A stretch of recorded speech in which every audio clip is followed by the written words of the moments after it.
Take lots of naps because fascists hate when you're well rested. Hello, Millie and I are joining you here in my kitchen, and she's sitting on my mom's birthday gift. I got her this shark set.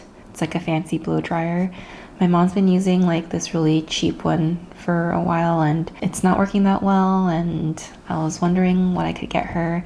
I saw this one was on sale at Costco, so I wanted to treat her to something nice for her birthday. So in a bit, I'm gonna go meet her for lunch. I bought her a little card.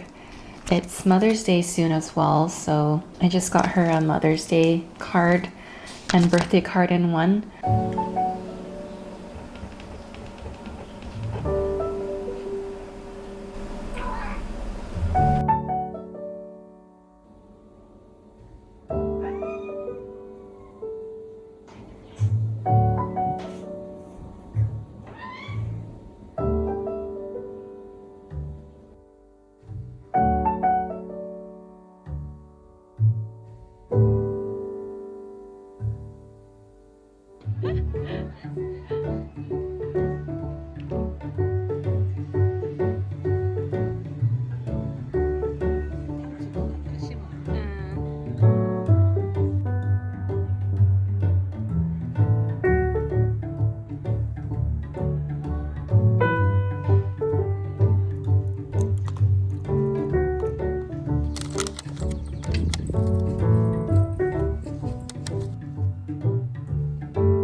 I actually finished reading Daughter by Claudia Dey and just wanted to quickly talk about it.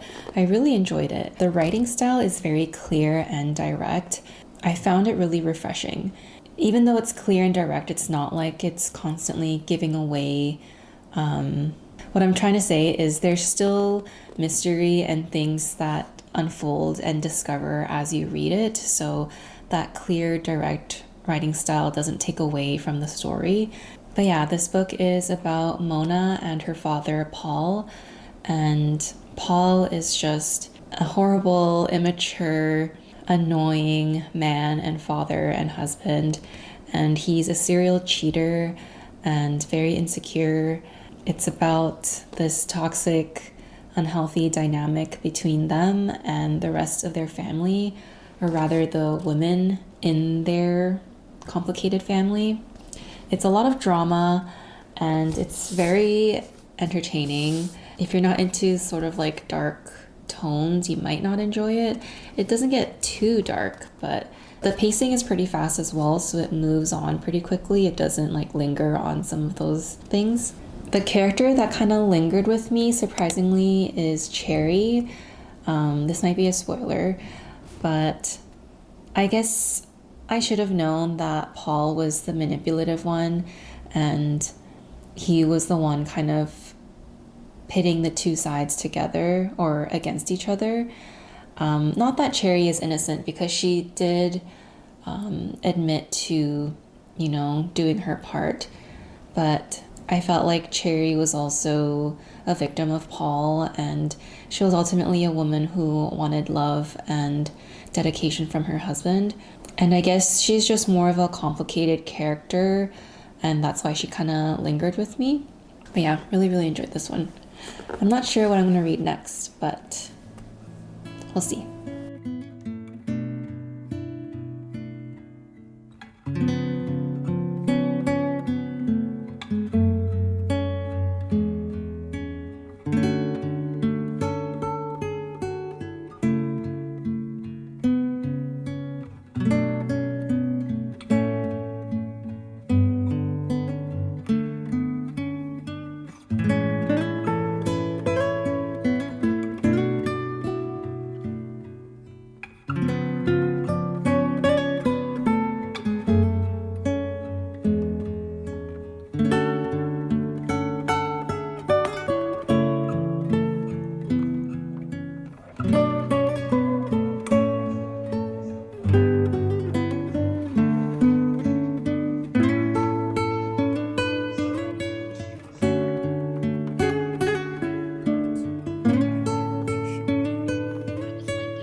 week or so.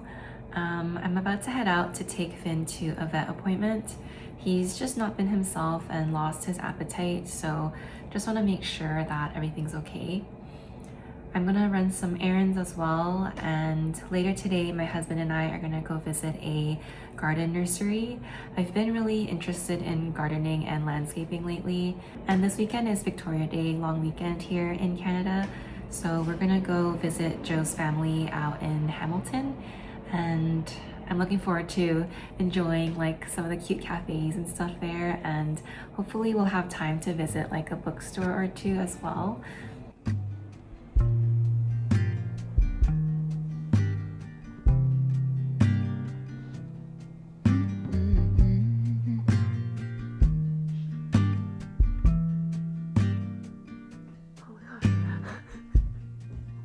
Soft, turn the key and cooler on. Push a pause for relief. Free pass, you don't even have to ask to be the cat in the sun. Someday I will see the whole deal through today. I've got better things to do. Okay, to leave a little bit undone and be the cat in the sun.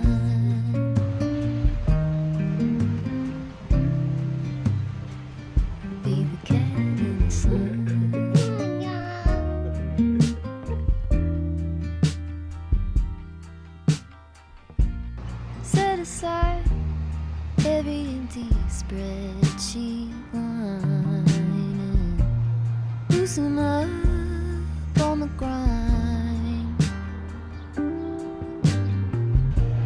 Simmer down, settle back and mess around. Be the cat in the sun. Someday I will see the whole deal through today. I've got better things to do. Okay, to leave a little bit undone.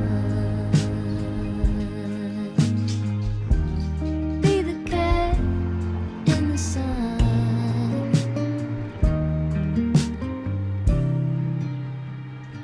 Be the cat in the sun.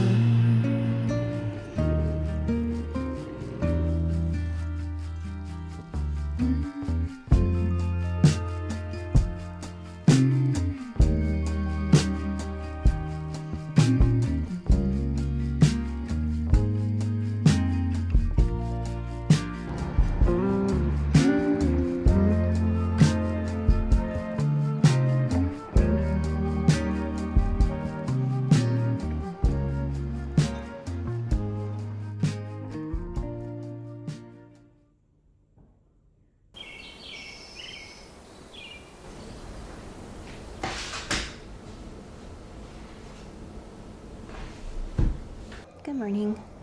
These are the two books that I bought yesterday at City and the City Books, or the City and the City Books.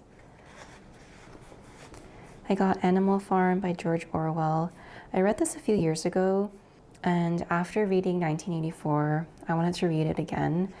I don't have a copy of it, and this copy or version matches the version that I have for 1984. So I thought it'd be nice, and the price was pretty good. It was $16 for a new copy. I also got The Dream of a Ridiculous Man by Dostoevsky. This will be the first Dostoevsky that I'll read. A delusional man whose strange dream changes his life. A self-justifying husband who causes his wife's suicide. A witness to a young girl's ruin. A writer who stretches out on a gravestone and listens to the gossip of the dead. The narrators of these 4 confessional tales show how little we understand ourselves. I thought it sounded really interesting. and it's a short read, so I thought it'd be a good introduction to Dostoevsky. I picked up this monthly insert recently, and I'd like to fill it out. I know we're already in like the middle of the year, but my monthly calendar is in this old journal that I have, and I want to utilize my traveler's notebook more. And having a monthly planner, I like the planning and looking ahead and knowing what my schedule is going to be like. I feel like it helps with my anxiety. I also like to look back, and it's like a mini journaling catalog as well. For example, this is what January looks like. It's just mundane things like when I have appointments or when I'm meeting family or friends. But I like to look back on it, and just kind of helps me remember important dates. So I'm going to continue filling that out until we're at present time.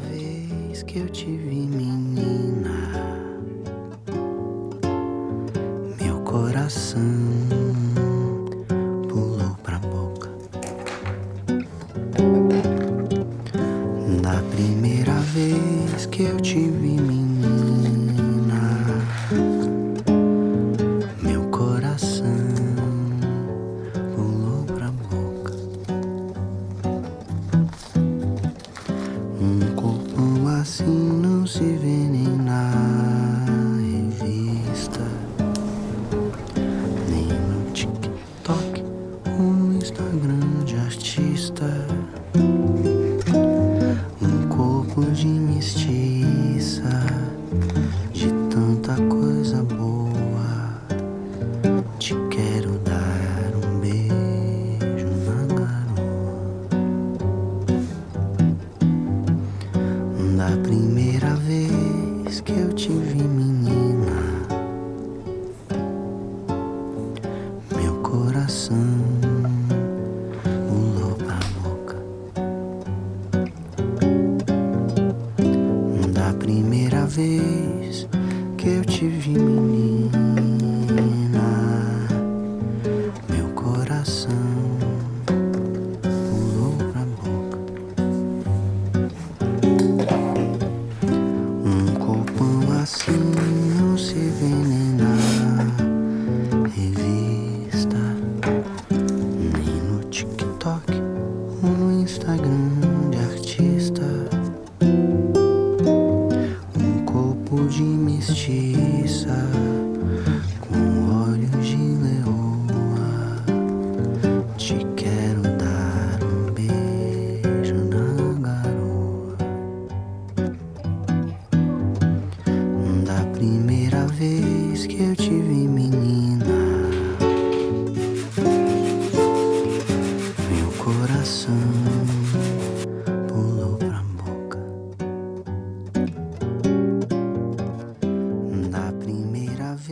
I have a few reading updates to close out this video. I had picked out these two books after I finished reading 1984 by George Orwell when I was visiting a local bookstore. And obviously, after reading 1984, you can't help but have politics on your mind. So I picked up this one, On Democracy by Walt Whitman. And I thought it was like a contemporary commentary on democracy in America.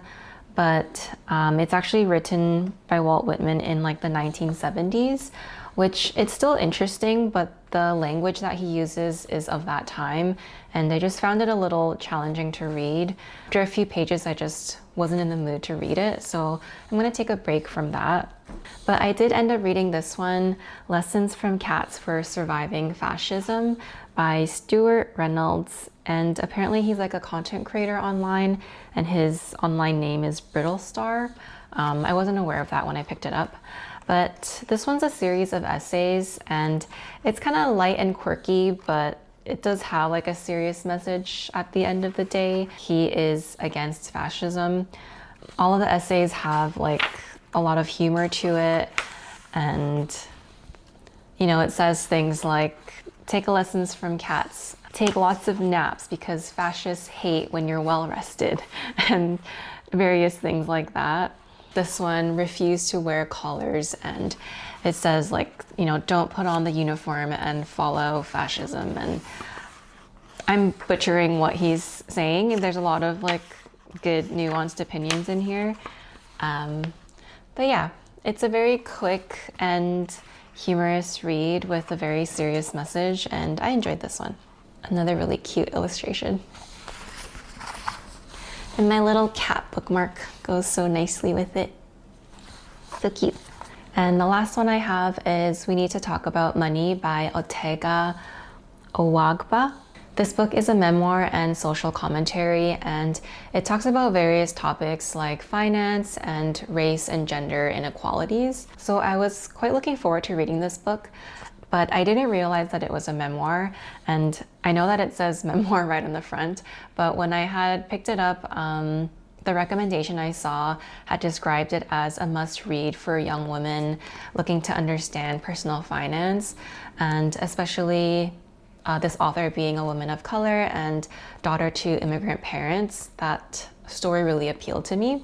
She discusses and makes reference to a lot of different and interesting topics, as well as really interesting research and statistics, like how just a few years ago, feminists were fighting to shake the shackles of domestic duties, whereas now women are profiting off of it and idolizing it. She also has a whole chapter talking about the beauty tax, which I thought was interesting. It's about how women are forced to spend money on beauty because it directly affects how much money you make as a woman, yet women are still making statistically less money, but having to spend money on beauty. I think it's important to hear her story, and it's important and give context to what she's talking about. But I personally found some of her personal anecdotes and stories a little too drawn out and written out like a movie scene, which I thought was kind of unnecessary. I also found it a little strange towards the end. She talks about how she has found financial success, and she started to deviate from her typical habit of really being frugal, and now she spends on various luxuries and conveniences.